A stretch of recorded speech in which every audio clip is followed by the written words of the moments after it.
बिस्मिल्लाहिर्रहमानिर्रहीम। ये एक बड़ी अफसोसनाक और उससे ज़्यादा तशवीशनाक सूरत हाल है जिसमें इस वक्त बाहर निकल के मैं अपनी लीगल टीम और पार्लियामेंटेरियंस के साथ आपके ज़रिए कौम से मुखातिब होना चाहता हूँ। उसका पहला पोर्शन ये है कि पाकिस्तान में बहुत ही कम पीटीआई के एक और वर्कर के साथ हुआ था। अब जो फवाद के साथ किया गया है कि जब फिज़िकल रिमांड एक दफ़ा जिस्मानी रिमांड ख़त्म हो जाता है, उसको जुडिशल कस्टडी में भेजते हैं, तो फिर उसका एक पूरा प्रोसेस है जिसके ज़रिए से उसको हैंडल किया जाता है। और जो ही आदमी जाता है फिज़िकल रिमांड से जुडिशल कस्टडी में, तो उसको हक हो जाता है कि उसको ज़मानत मिले। हमने जो ही दरख्वास्त ज़मानत फ़ाइल की सेशन जज की कोर्ट में, तो फौरी तौर पे उस पर नोटिस हो गया अगले दिन का जो गुजरा हुआ दिन है। तो ये एक बड़ी अजीब सी हुई थी डेवलपमेंट कल कि बग़ैर किसी नोटिस के चौधरी फवाद हुसैन के ख़िलाफ़ एक पटिशन भी आ गई और पाकिस्तान की तारीख़ में पहली दफ़ा 3 बातें मैं ज़िम्मेदारी से कहने लगा हूँ: सिविल रिव्यू, क्रिमिनल रिवीजन और सुप्रीम कोर्ट के अंदर जो रिव्यू होता है कॉन्स्टिट्यूशनल, जो आर्टिकल 188 के नीचे होता है, उसमें कभी भी ऐसा नहीं हुआ कि वो कहें कैदी को भी बुलाओ।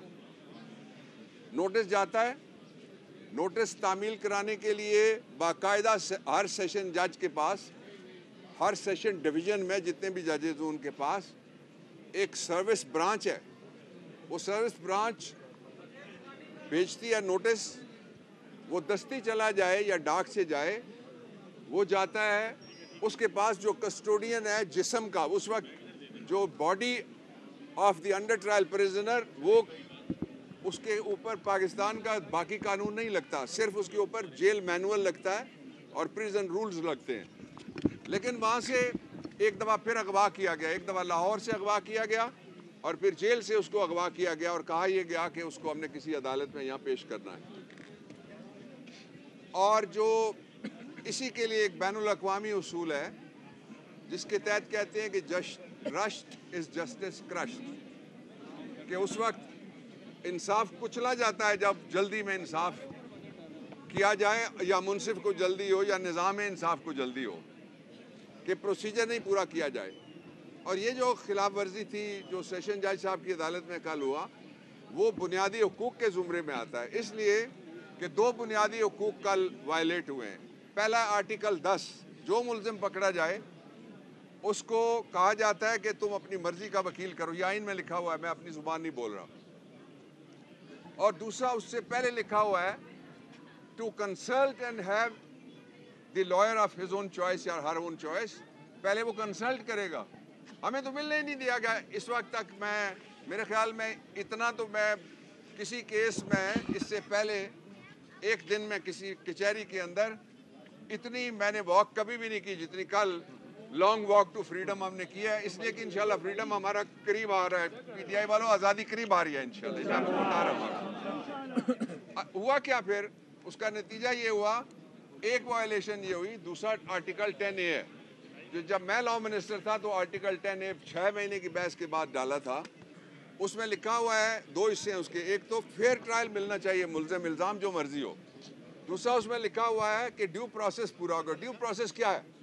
नोटिस जारी हो, ड्यू प्रोसेस क्या है? नोटिस देने वाला जाए, ड्यू प्रोसेस क्या है? नोटिस की सर्विस हो। ये ड्यू प्रोसेस थोड़ा ही है कि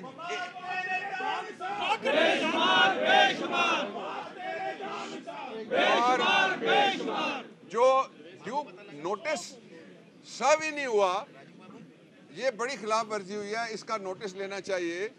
मैं सुप्रीम कोर्ट से नहीं कहता, जो मेंबर इंस्पेक्शन टीम होते हैं, MIT होता है, हर हाई कोर्ट में एक जज होते हैं, उनको नोटिस लेना चाहिए कि ये आइन जिस शहर में बना, और आइन हफीज़ पीरज़ादा के बाद इस लॉ मिनिस्टर के दौर में आइन में सबसे बड़ी तरामीम हुई, सारा रीडू हुआ, वो चीख रहा है वहाँ खड़ा होकर ये बुनियादी हुकूक हैं।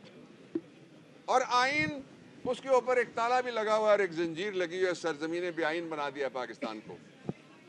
एक ये था, फिर कल इसका दूसरा एपिसोड शुरू होता है। 2 दफ़ा हमें बताया गया कि फवाद को लाहौर ले जाया जा रहा है। एक दफ़ा ले जाया गया, हमने कंफर्म किया, फिर पीटीआई वहाँ की एक्टिवेट हो गई, लॉयर्स हमने एक्टिवेट किए। मैं खुद उस वक्त I was on a road, motorway, ये जो जिसको कहते हैं आप 2 नंबर एम, क्या इसका एम, अच्छा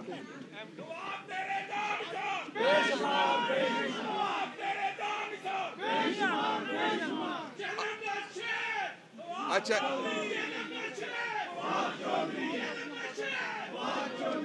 और पूरे पटवार ना हो, जेल हम ना छिको उसे। अच्छा, दूसरा जो मैं कहना चाह रहा था, क्या हुआ कि 2 दफ़ा ले जाया गया। तशवीशनाक बात यह है कि रात को फिर आधी रात को पता चला, फिर मुझे इत्तला दी गई कहीं से कि जी वो फिर ले गए।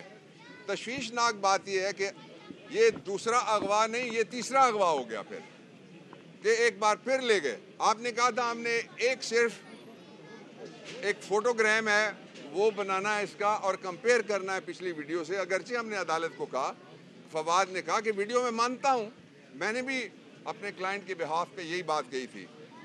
और चौथा अगवा किस तरह से है कि अब इस वक्त तक ना अदालत जिसने फिजिकल रिमांड दिया उसको पता है कि फवाद कहाँ है, ना वकील जो फिजिकल रिमांड कॉन्टेस्ट करने के लिए लीगल टीम के साथ यहाँ खड़े हैं उनको पता है कि फवाद कहाँ है।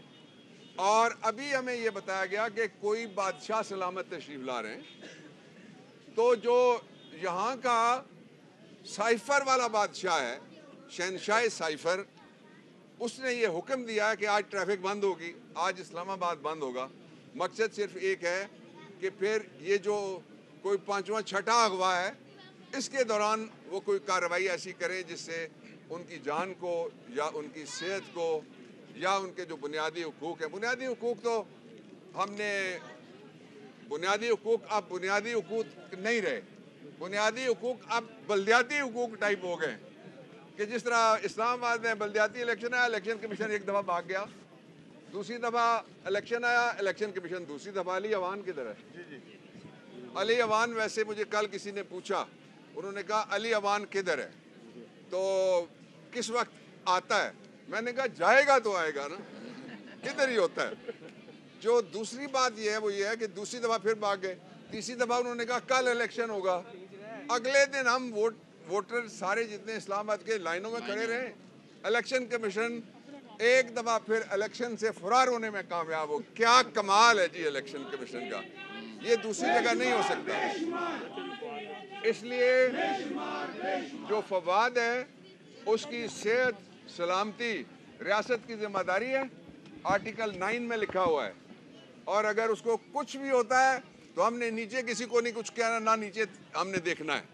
जो कुछ भी उसके नताइज होंगे, आईनी हो, कानूनी हो, पार्लिमानी हो, उसका जिम्मेदार सीधा सीधा सीधा सीधा शोबाज और उसकी टीम है, इससे नीचे कोई नहीं।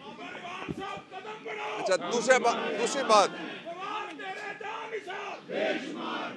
बात मैं कहना चाहता हूँ वो ये है कि कल फैसला किया है इमरान खान ने, कहते हैं ना बड़ा फलाना बड़ा शेर है। अगर आपने बबर देखना है तो इंशाल्लाह अज़ीज़ कुछ दिनों में, मैंने तो कल उनको कहा है, मैंने कहा इस्लामाबाद उदास हो गया, वापस आओ यार, क्या कर रहे हैं आप। तो वो वापस आएंगे यहाँ इंशाल्लाह, आपके दरमियान होंगे।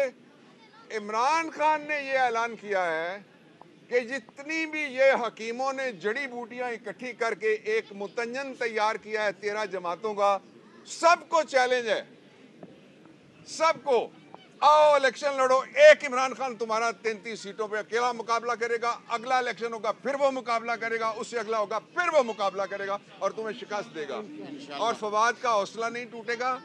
मैं जानता हूँ उसको बतौर वकील, उसका चाचा वकील था, उसको जानता हूँ, उसका भाई वकील है, इसको जानता हूँ, इसके पूरे ख़ानदान को। और मैं सबसे बढ़ के इस धरती का है, मेरी धरती का, मैं जानता हूँ इस धरती को।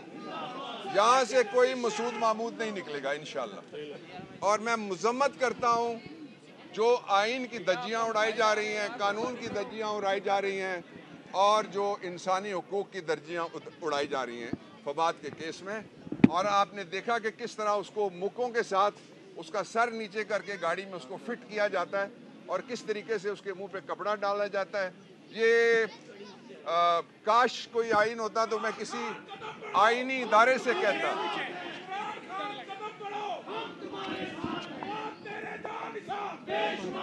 अगर कोई आइन होता इस वक्त रूबे अमल नाफिजुल अमल और उसका कोई एहतराम होता तो मैं किसी आइनी इदारे से कहता कि इन आइनी हुकूक की खिलाफ वर्जी हो रही है।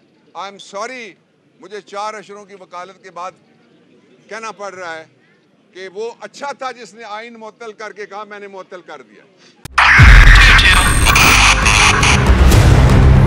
2022 बहुत सारे तोहफे भी देखे गया पाकिस्तान की आवाम को। पाकिस्तान की आवाम को एक तोहफा ये दिया कि आवाम को पता चल गया कि पाकिस्तान का मीडिया क्या है। साल 2022 में सबसे ज्यादा देखे जाने वाला चैनल बोल न्यूज रहा नंबर 1। हमने बहुत सारे शोज और ट्रांसमिशंस की, पूरा साल मुसलसल जदोजहद में निकल गया कि ये वोट ऑफ कॉन्फिडेंस के पीछे कौन लोग थे।